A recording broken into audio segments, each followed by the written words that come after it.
Hallelujah. आप सभी को प्रभु यीशु मसीह के नाम में नमस्कार, जय मसीह की। और एक बार फिर से हम परमेश्वर का धन्यवाद देते हैं कि इस रविवार की सुबह हम फिर आपसे मुलाकात कर पा रहे हैं। और मैं विश्वास करता हूं कि आपका सप्ताह अच्छा गुजरा होगा और प्रभु की कृपा और कल्याण आपके जीवन के ऊपर बना हुआ है।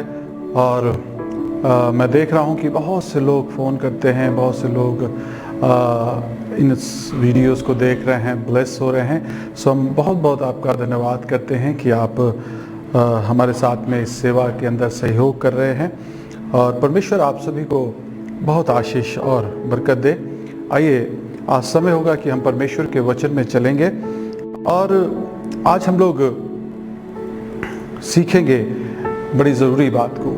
और जो आज मैं संदेश लेकर के आया हूँ वो ख़ास तौर से विश्वासियों के लिए है, जो प्रभु यीशु मसीह के ऊपर विश्वास करते हैं उनके लिए है। और जो विश्वासी हैं उन्हें चाहिए, उनके ऊपर एक बड़ी रिस्पॉन्सिबिलिटी है कि वो परमेश्वर के साथ, यीशु मसीह के साथ वॉक करना सीखें, यीशु मसीह के साथ में चलना सीखें। और ये जिम्मेदारी हम सभी की है। कई बार हम आगे निकल जाते हैं, कई बार हम अपने मन की, अपनी मर्जी की कुछ बातों को करने लगते हैं जो हमारे प्रभु को पसंद नहीं आता, जो सही नहीं है वचन के मुताबिक। और मुझे एक पद जो है वो बड़ा अच्छा लगता है, उस पद को लेकर के मैं आपके बीच में आया हूँ। इफिसियों उसका 2 अध्याय और उसका 10 पद, वहाँ पर इस प्रकार से लिखा है, क्योंकि हमें उसके बनाए हुए मसीह यीशु में भले कामों के लिए सृजे गए हैं। क्योंकि हम उसके बनाए हुए मसीह यीशु में भले कामों के लिए सृजे गए हैं। हमको परमेश्वर ने भले कामों के लिए सृजा है यीशु मसीह में होकर के। तो जितने लोग प्रभु यीशु मसीह के ऊपर विश्वास करते हैं वो सृजे गए हैं, उनको बनाया गया है।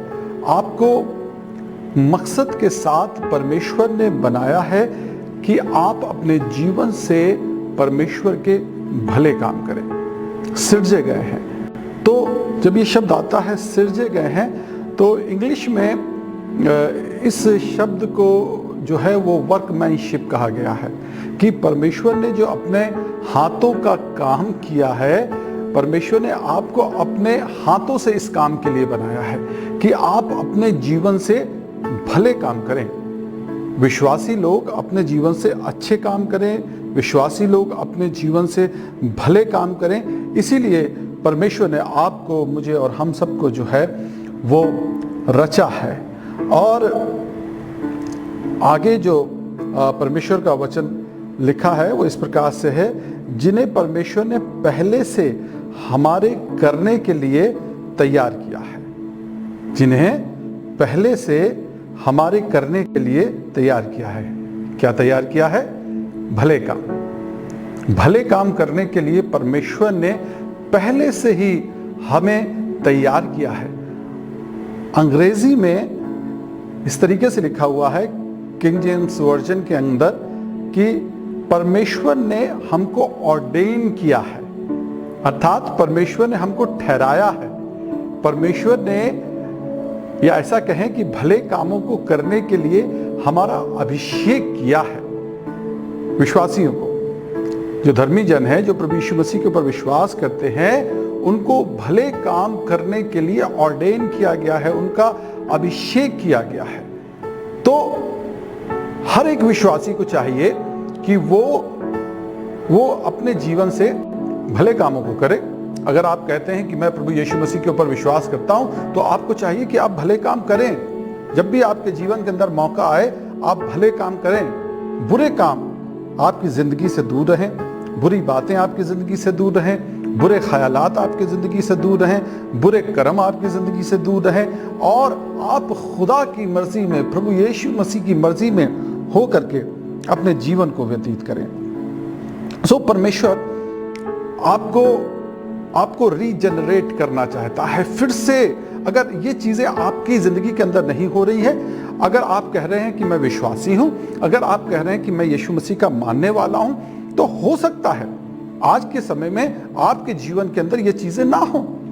आप कहीं ना कहीं अपनी जिंदगी के अंदर कोई ना कोई कमजोरी रखते हो, जीवन का कोई ऐसा क्षेत्र हो जहां पर आप कमजोर हो और आप कोशिश कर रहे हो, लेकिन कोशिश करने में आप नाकाम हो जा रहे हो, असफल हो जा रहे हो और सफलता आपको ना मिल रही हो, तो यीशु मसीह के पास जाइए, यीशु मसीह के पास आइए और यीशु के सम्मुख आकर के अपने सारी दिल की बातों को कह लीजिए, अपने दिल की बात को उसके सामने बयान कर दीजिए, रख दीजिए अपने दिल को खोल करके, और देखिए कि फिर वो कैसे आपको बनाता है, कैसे आपके जीवन के अंदर काम करता है।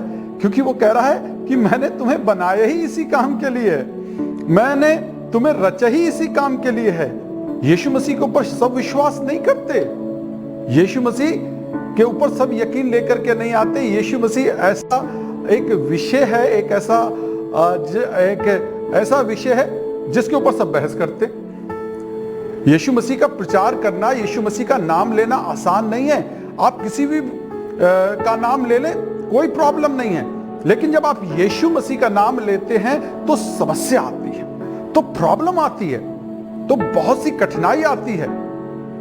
आपको कभी कहीं और जाने से नहीं रोका जाता। यहां तक कि जब मैंने भी यीशु मसीह के ऊपर विश्वास किया, मैंने एक बड़े विरोध को झेला। मैं एक मसीह परिवार के अंदर पैदा हुआ और उसके बावजूद भी जब मैंने ये निर्णय लिया कि मैं प्रभु की सेवा करूंगा, तो मैंने बड़ा विरोध झेला।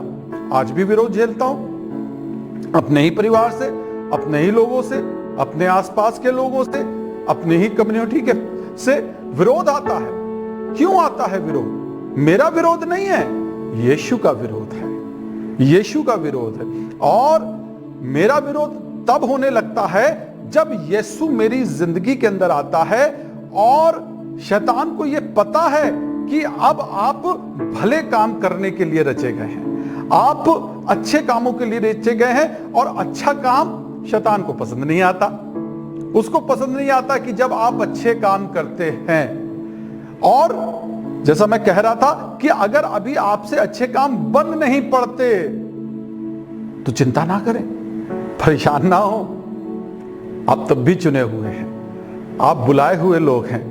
पौलुस भी कहता है कि मैं जिस भले काम की इच्छा करता हूं वो तो मुझसे होता नहीं, और जिस बुरे काम का मैं विचार भी नहीं करता वो मैं कर डालता हूं, तो मैं क्या करूं? तो आगे वो कहता है जरूरत इस बात की है कि यीशु के पास जाओ, यीशु के करीब आओ, यीशु के नजदीक आओ, यीशु के समीप आओ और देखो कि वो आपको फिर से चीजें नई कर देगा, वो चीजें सुधार देगा, वो रीजनरेट कर देगा, सब कुछ फिर से आपकी जिंदगी के अंदर बना देगा। और परमेश्वर का वचन इस तरीके से कहता है यजकेल 36:26 के अंदर कि मैं तुम्हें नया मन दूंगा। हालेलुया! क्या दूंगा? नया मन। यस, अगर आपका मन सही नहीं रहता है, अगर आपका मन उदास रहता है, आपका मन लोगों से चिढ़ता है, आपका मन खिसियाता है, आपको गुस्सा आता है, विश्वासी होने के बावजूद भी आपका वो मन नहीं है जो होना चाहिए, मेरे अजीजों, यीशु मसीह कहता मैं तुम्हें नया मन दूंगा। यस यस, परमेश्वर से बात करें अपने नए मन के लिए कि प्रभु यीशु मसीह आपको नया मन दे, नया मन दे। और आगे कहता है मैं तुम्हारे अंदर एक नई आत्मा उत्पन्न करूंगा। आत्मा, सब कुछ नया हो रहा है। देखिए, कई बार रेनोवेशन होता है ना, हम लोग अपने घर का रेनोवेशन कराते हैं कि साहब ये चीज हटाओ, ये अलमारी हटाओ, ये दीवार हटाओ, है ये वाला रंग कराओ, ये वाला पेंट होना चाहिए। चीजें बदलनी पड़ती हैं। ऐसे ही हमारी जिंदगी के अंदर भी चीजें बदलनी पड़ती हैं और बदलनी चाहिए। जब हम यीशु मसीह के पास आते हैं तो वो बदलने की बात कर रहा है। वो कह रहा मैंने तो तुम्हें भले कामों के लिए सृजा गया है, और इस पुराने मन के साथ और इस पुरानी आत्मा के साथ तुम वो काम नहीं कर सकते। और आगे वो कहता है कि मैं तुम्हारा ये पत्थर का दिल निकाल करके वहां मांस का दिल दूंगा, जिसमें दर्द होता है, जिसके अंदर फीलिंग है, जिसके अंदर इमोशंस हैं। मैं वो वाला हृदय दूंगा और मैं तुम्हारा अंदर का पूरा जो चीजें खराब हो चुकी हैं उनको बदल दूंगा।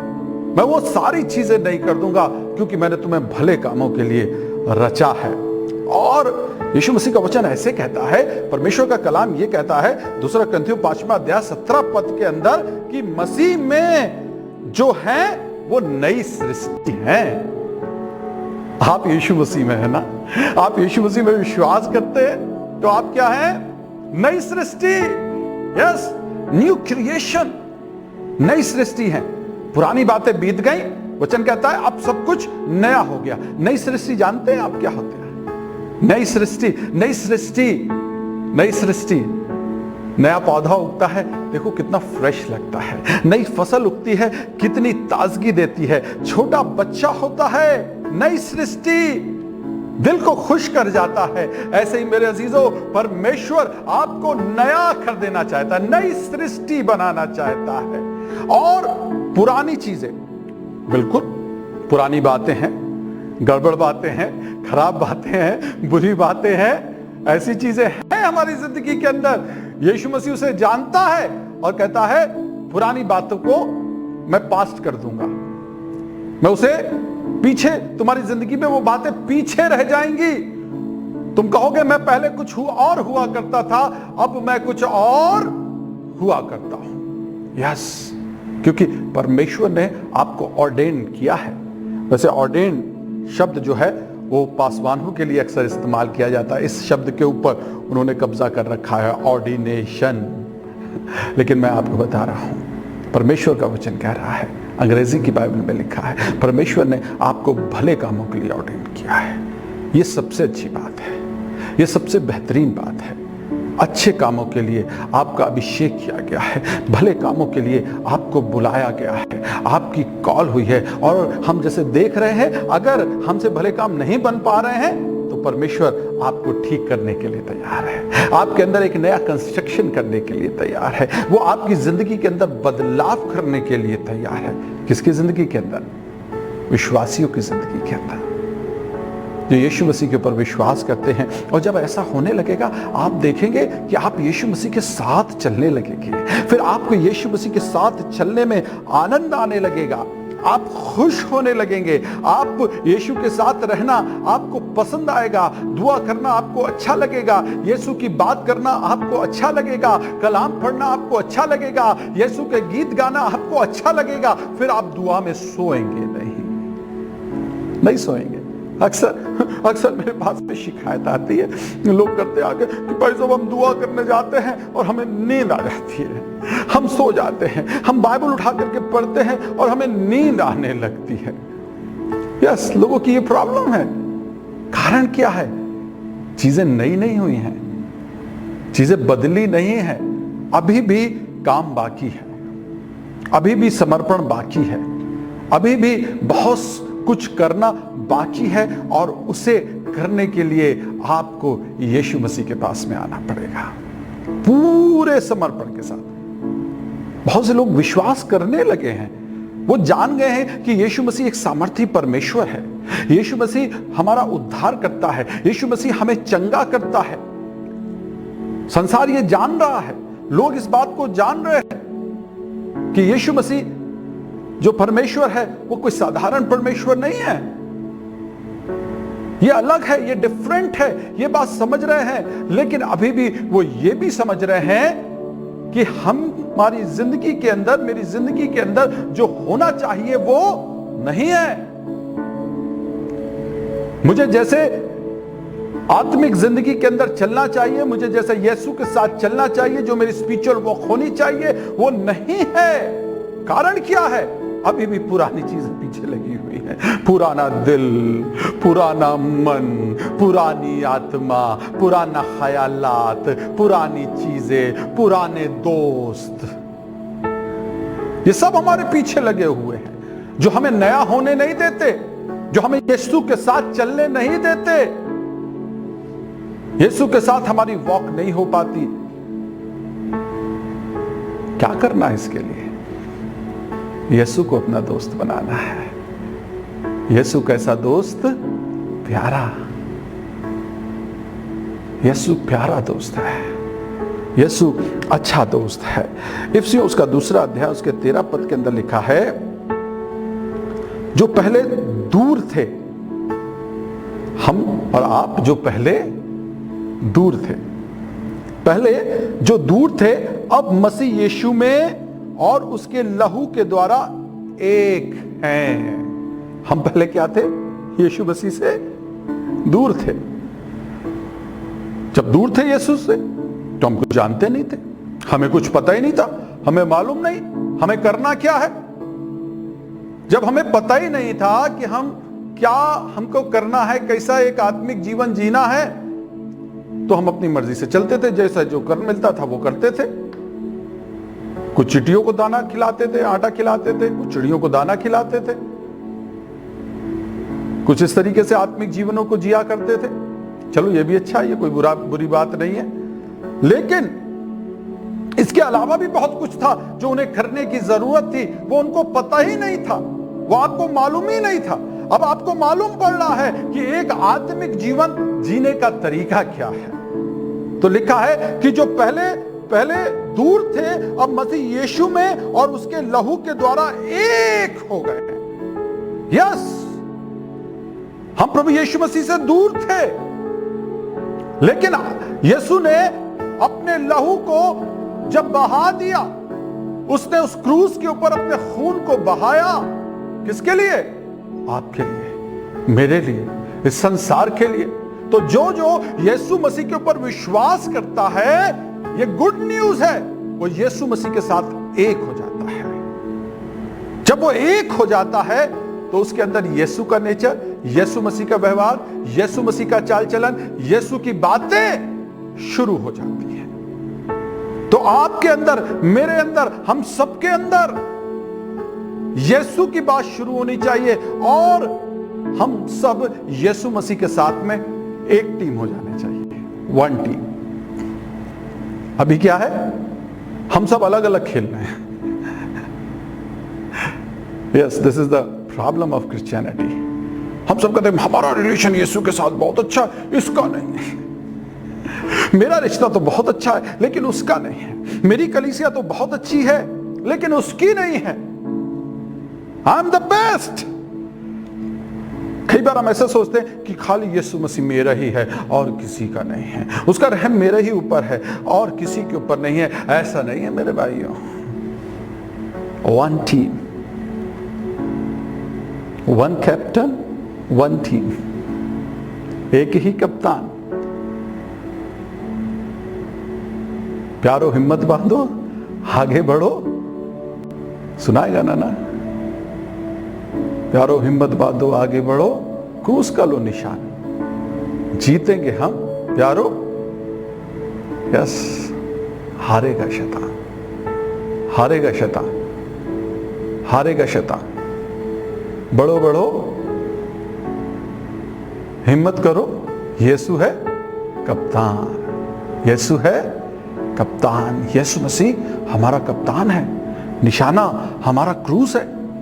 जब यीशु मसीह हमारा कप्तान हो जाता है और हम जब सब एक मन हो जाते हैं, जब हम सब एक चित्त हो जाते हैं, विश्वासी लोग, तो हम भले काम करने लगते हैं। प्रथम काल की कलीसिया जब एक मन हो गई, एक चित्त हो गई, तो पता क्या हुआ?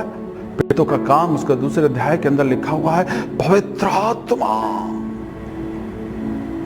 आसमान से उनके ऊपर उतरा। पवित्र आत्मा उनके ऊपर उतरा। Yes, Holi spirit it's not a simple thing. ये कोई साधारण बात नहीं है। पवित्र आत्मा का अभिषेक प्राप्त करना एक साधारण व्यक्ति के लिए, जिसका ना मन अच्छा हो, ना जिसकी आत्मा अच्छी हो, ना जिसका दिल अच्छा हो, ऐसे लोगों को प्रभु यीशु मसीह ने ठीक करके, उनको सुसमाचार सुना के, उनको अपने साथ रख के, उनके जीवन के अंदर एक बड़ा परिवर्तन करके, ये 120 लोग इकट्ठा होकर के प्रार्थना कर रहे थे और इनके ऊपर पवित्र आत्मा आया। हालेलुया। कौन आया? पवित्र आत्मा। अरे, जो खुद इतनी दुष्टता का जीवन कभी को जी चुके होंगे, उनके ऊपर पवित्र आत्मा। आज लोगों को पवित्र आत्मा मिलना क्या थे भैया? पहले बदमाशी करते थे, आज क्या है? चंगाई कर रहे हैं। पहले चोरी किया करते थे, आज प्रभु का प्रवचन प्रचार करते हैं। पहले झूठ बोला करते थे, व्यभिचार किया करते थे, धोखा दिया करते थे, नशा किया करते थे लोग, लेकिन आज वो भले काम कर रहे हैं, वो भले कामों के लिए सृजे गए हैं। उनको पता चल गया, प्रभु ने अपने आप को उनके ऊपर प्रकट कर दिया। ऐसे ही इन 120 लोगों के ऊपर प्रभु यीशु मसीह ने अपने आप को प्रकट कर दिया पवित्र आत्मा के रूप में, ताकि वो यीशु के साथ सर्वदा चलते रहे, हमेशा चलते रहे, प्रभु के साथ उनकी वॉक हो। यस, ये कोई भी क्वालिफाइड लोग नहीं थे, ये बहुत ही पढ़े लिखे और बहुत अच्छे लोग नहीं थे। ये 120 लोग, हम भी बहुत अच्छे नहीं, बहुत पढ़े लिखे नहीं, बहुत क्वालिफाइड नहीं, बहुत हमारे ब्लड लाइन बहुत अच्छी नहीं, लेकिन जब हम यीशु के साथ जुड़ जाते हैं, जब यीशु हमारी जिंदगी में आ जाता है, जब उस प्रभु का अभिषेक हमारे जीवन में होता है, जब वो हमें ऑर्डेन कर देता है, जब हमारा अभिषेक करता है भले कामों के लिए, तो हम भले काम करने लगते हैं, तब हम अच्छे काम करने लगते हैं। यस, प्रभु से मांगिए कि प्रभु मेरा अभिषेक करे, मेरा मन बदल दे, मेरा दिल बदल दे। पहले मगर यीशु के लोग परमेश्वर के पास नहीं जा सकते थे, लेकिन 14वां पद कहता है कि बीच की वो दीवार जो अलग करने वाली थी, 14वां पद कह रहा है, इफिसियों उसका दूसरा अध्याय उसका 14 पद कह रहा है कि बीच की वो दीवार परमेश्वर, वो यीशु मसीह ने ढा दी ताकि हमारा मेल हो जाए, प्रभु के साथ हमारा मेल हो जाए। लेकिन ये दीवार ढहती कब है? ये दीवार कब ढहती है? जब हमारी परमेश्वर यीशु मसीह के साथ एकता हो जाती है। जब तक दीवार है, दीवार के उधर क्या हो रहा है, बहुत बड़ा गैप नहीं होता, 9 इंच की दीवार होती है, चलो 1.5 इससे थोड़ी और मोटी हो गई, लेकिन दीवार के उधर क्या है आपको कभी नहीं पता चलता।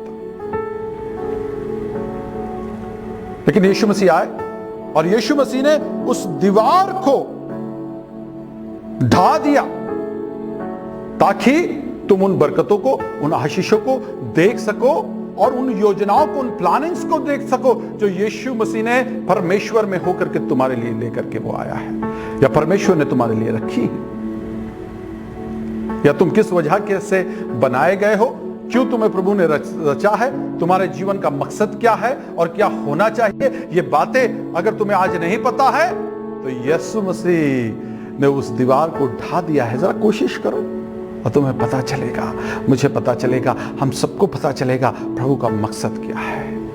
What the planning of God has for you, परमेश्वर का मकसद तुम्हारे लिए क्या है। और मैं बताना चाहता हूं हर एक विश्वासी के लिए मकसद है। आज जो भी ये वचन सुन रहा है, मैं उससे कहना चाहता हूं, हे मेरी बहन, हे मेरे भाई, तेरे लिए मकसद है, प्रभु का मकसद है तेरे लिए। तुझे बेवजह नहीं बनाया परमेश्वर ने, तुझे यूं ही नहीं बनाया है प्रभु ने। वचन कहता है, वचन संहिता 139 के अंदर कि मैं उसकी नजरों के सामने अपनी माता के गर्भ में बड़ा हूं, उसने मेरी हड्डियों को बढ़ते हुए देखा है। हां मेरे अजीजों, परमेश्वर की योजना है आपके लिए। उसने आपको फालतू में नहीं बना दिया। अगर आप निराश हैं, आप उदास हैं, अरे मैं क्या करूं, मैं नाकामयाब हो रहा हूं, मैं कुछ कर नहीं सकता, मैं कुछ कर भी नहीं पा रहा, ये विचार परमेश्वर का नहीं है आपके लिए।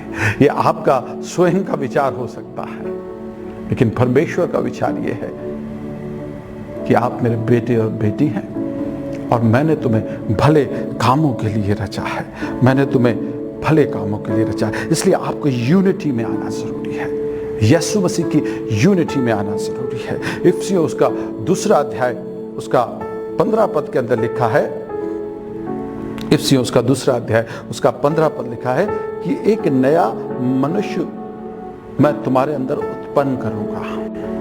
कौन सा मनुष्य? नया मनुष्य उत्पन्न करके तुमसे मेल कर लूंगा। सो परमेश्वर चाहता है, यीशु चाहता है, ये पुराना वाला जो संदीप है ना, उसके साथ में परमेश्वर मेल नहीं करना चाहता। ये पुराने वाले जो आप हैं उसके साथ में यीशु मेल नहीं करना चाहता, वो नहीं कर पाएगा। लेकिन जब आप उसके हाथों में अपने आप को सौंप देंगे, समर्पित कर दीजिए, जैसे कुम्हार के हाथों में मिट्टी अपने आप को समर्पित कर देती है, ऐसे ही जब हम यीशु के हाथों में अपने आप को समर्पित कर देंगे, मेरे अजीजों, वो आपको अपने काम का बना लेगा, वो आपको भले कामों के लिए तैयार कर लेगा, वो आपको अपने साथ चलना सिखा देगा। मत्ती उसका 5वां अध्याय उसके 16वें पद के अंदर ऐसा लिखा हुआ है, परमेश्वर का वचन कहता है कि तुम्हारा उजियाला मनुष्यों के सामने ऐसा चमके कि लोग तुम्हारे भले कामों को देख करके तुम्हारे स्वर्गीय पिता की महिमा करें। Yes, hallelujah. याद रखिए इस बात को, आज से कहिए मैं परमेश्वर का वर्कमैनशिप हूं। याद रखिए इस बात को, कहिए कि परमेश्वर की मैं रचना हूं, मैं सृष्टि हूं, उसने मुझे ऑर्डेन किया है, मेरा अभिषेक किया है ताकि मैं भले काम करूं और प्रभु की महिमा मेरे जीवन से हो और मैं जीवन भर यीशु के साथ चलाऊं। आइए दुआ करेंगे।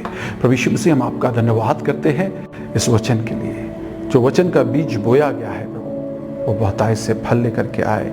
हर एक विश्वासी तेरे साथ चले प्रभु जी, आत्मिक पिता परमेश्वर चाल को वो सीखे, स्पिरिचुअल वॉक को सीखे, और पिता तेरी बरकत, आत्मिक बरकतें लोगों की जिंदगी के अंदर पाई जाए। यीशु मसीह के नाम से मांगे।